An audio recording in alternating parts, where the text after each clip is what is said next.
Zadru na Tuna Sushi festivalu. Dolazimo iz Ginger Sushija iz Zagreba. Za ovu godinu smo pripremili preko 6000 zalogaja.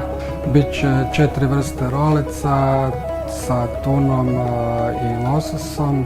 Ove godine ćemo imati i par vrsta nigirija, znači nigiri tuna, losos, ebi kozica, sjeckana tuna sa mladim lukom. Imat ćemo i goma wakame salatu, mini hobotnice, tako da ponuda će biti bogata.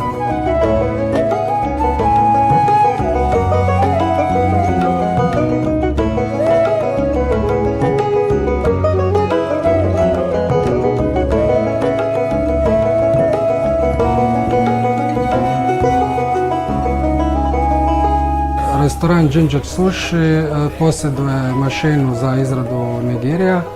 Nigiri je loptica riže, najjednostavnije rečeno, znači na koji dođe sirova riba.